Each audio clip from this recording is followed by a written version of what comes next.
Oke, recording. Bismillahirrahmanirrahim. Assalamualaikum warahmatullahi wabarakatuh. Perkenalkan, nama saya adalah Rizky Aditya Surya Pratama atau biasa disingkat SP, SSIMT.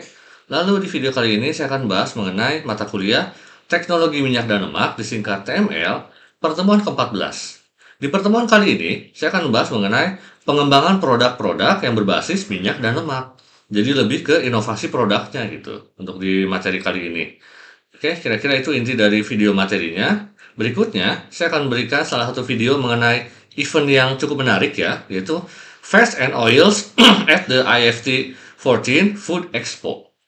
Oke, sumbernya dari Institute of Food Technology atau IFT ini, YouTube channelnya.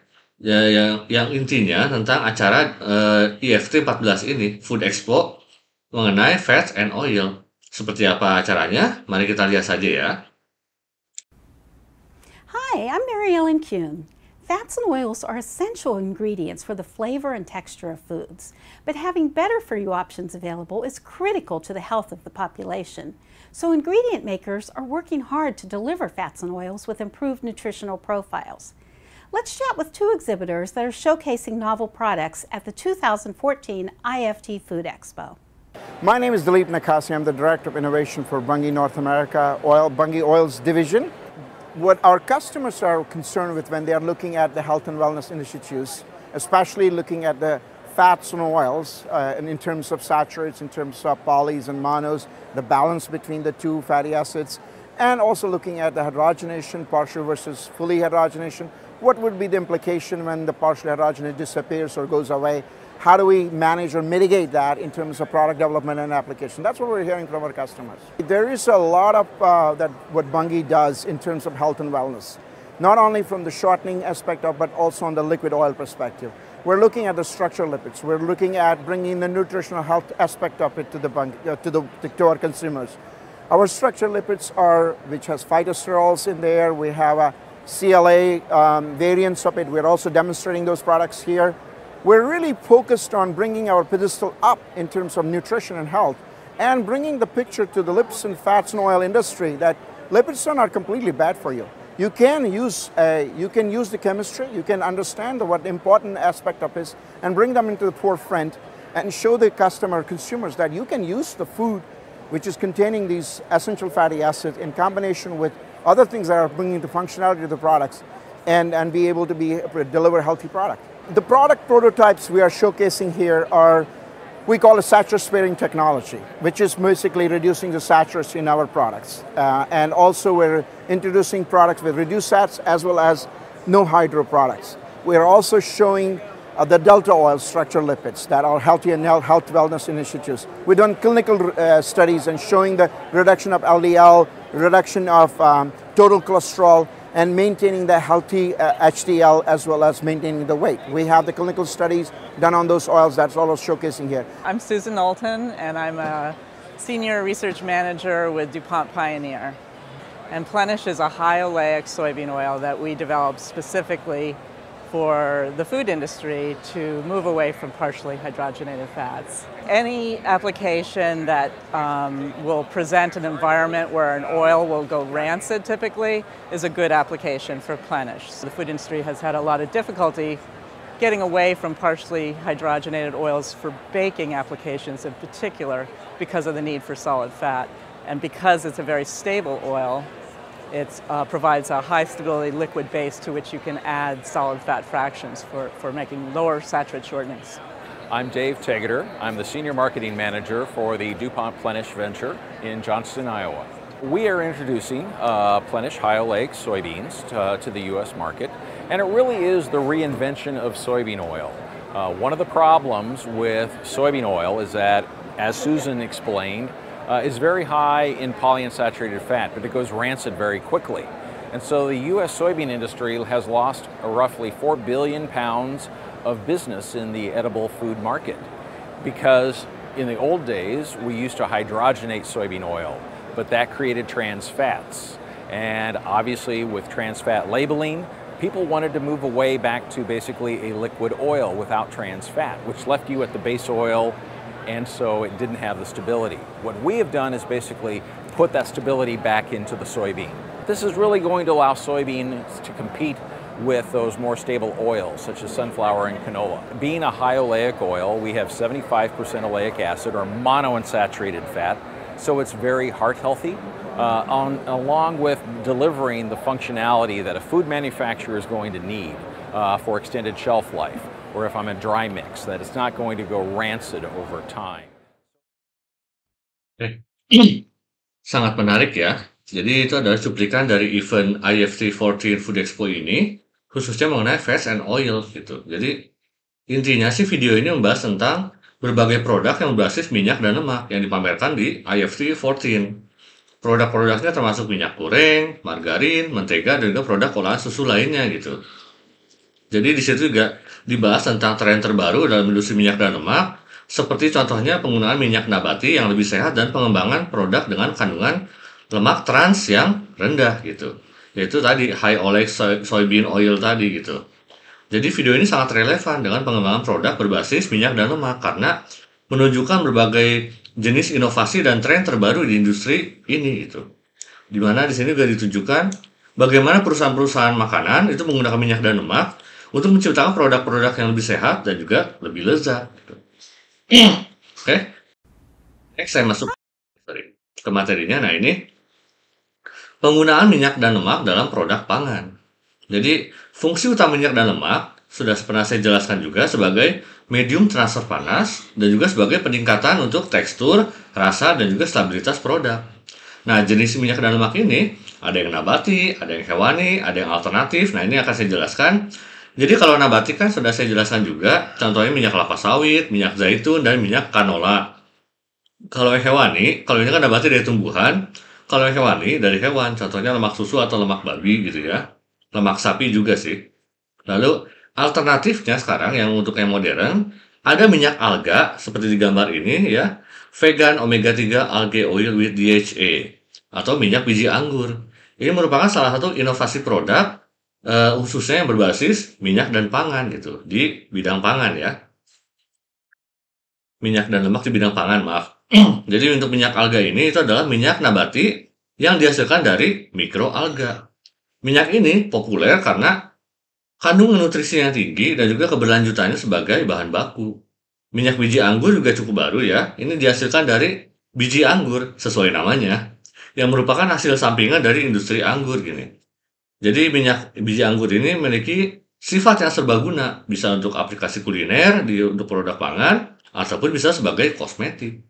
Oke. Itu salah satu inovasi produk khususnya yang berbasis minyak dan lemak dalam produk pangan gitu. Next, saya akan menjelaskan, ini cukup panjang ya. Jadi saya bagi menjadi 3 slide. Tantangan dan kebutuhan penggantian minyak dan lemak. Yang pertama adalah lemak jenuh. Seperti yang tadi dibahas di video tadi, ini lemak jenuh itu memiliki berbagai risiko kesehatan. Di mana konsumsi lemak jenuh yang berlebih itu bisa berhubungan dengan penyakit kardiovaskular, kolesterol tinggi, dan juga obesitas. Alternatifnya bagaimana? Ya, kita konsumsinya lemak tak jenuh, yaitu yang merupakan sumber sehat untuk tubuh. Contohnya, yang kaya dengan omega 3, ya ini tadi contohnya, algae oil atau dari minyak ikan atau alga, atau yang memiliki kandungan omega 6, contohnya minyak canola, minyak biji bunga matahari, dan juga minyak lainnya. Tapi kalau omega 6, ini tidak boleh over juga, karena ada, efek negatifnya juga untuk tubuh. Ada di video saya sebelumnya untuk lebih jelasnya ya. Dan yang terakhir, jadi kita bisa membuat untuk produk yang rendah lemak. Contohnya untuk dengan cara reformulasi produk supaya menurunkan kadar lemak jenuh tanpa mengorbankan rasanya.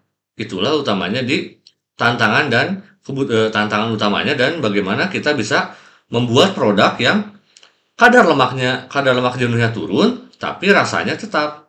Nah, itu yang menariknya di situ. Next, yang kedua adalah ini dampak lingkungannya. Jadi utamanya tentang minyak kelapa sawit ya dan juga keberlanjutannya. Isu lingkungannya untuk minyak kelapa sawit cukup banyak.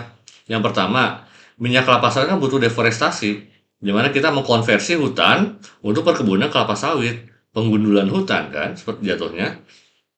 Lalu otomatis ya akan terjadi kehilangan keanekaragaman hayati dan akan mengakibatkan emisi karbon yang tinggi. Oleh karena itulah kita butuh solusi alternatif. Misalnya kita menggunakan minyak dari bahan baku lokal seperti minyak kemiri atau minyak biji nyamplung gitu. Atau minyak yang basisnya menggunakan teknologi modern yang high-tech. Contohnya tadi, minyak alga gitu, yang tidak membutuhkan lahan besar, tapi minyak alga ini kelemahannya adalah dia itu costly, mahal, intinya seperti itu. Jadi mungkin ini dua solusi alternatif, walaupun yang masih banyak digunakan adalah kita mencari minyak dari bahan baku lokal yang tidak terlalu costly, tidak terlalu membutuhkan biaya tinggi, tapi tetap memberikan solusi gitu terhadap dampak lingkungan ini dari minyak sawit. Oke? Yang ketiga, nah ini mulai masuknya ke kebutuhan konsumen, yaitu ada mulai marak tren diet sehat, yaitu diet yang plant-based dan vegan gitu. Jadi akibatnya apa? Meningkatnya permintaan produk nabati, lalu menggantikan lemak hewani dengan lemak nabati. Dua ini jadi fokus di plant-based dan vegan untuk tren diet sehat ini. Dan juga ada klaim bebas trans fat dengan produk-produk menghindari lemak trans, karena lemak trans ini, seperti yang di video tadi dijelaskan, itu beresiko meningkatkan LDL atau kolesterol jahat ya. Lalu bisa juga berkontribusi pada penyakit jantung. Makanya salah satu yang dibutuhkan adalah reformulasi margarin dan juga produk bakery supaya bisa memenuhi kebutuhan ini. Terutama yang karena konsumen sekarang sudah banyak yang ke arah tren diet sehat ini, yaitu plant-based dan juga vegan. Oke, sudah mulai ya tahulah bahaya dari minyak yang terutama yang banyak trans fatnya seperti apa. Jadi udah mulai mengklaim bebas trans fat. Itu yang banyak dicari sekarang, minyak dan lemak, produk makanan minyak dan lemak yang dicari saat ini. Yang ada klaim bebas trans fatnya ini. Nah, baru saya masuk ke, ini juga cukup panjang, strateginya. Bagaimana sih strategi untuk mengganti minyak dan lemak dalam produk pangan ini? Jadi, misalnya yang pertama dengan pendekatan substitusi.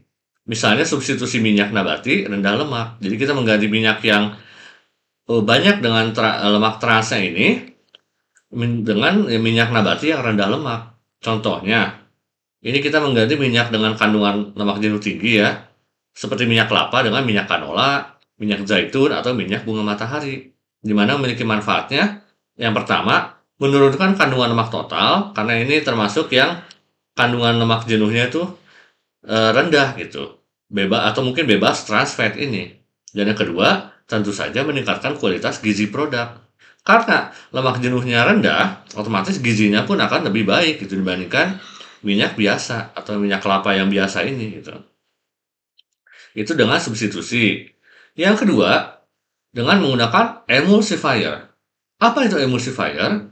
Itu adalah bahan yang digunakan untuk mencampur dua zat ya yang secara alami itu tidak bisa bercampur. Contohnya yang paling gampang, minyak dan air gitu.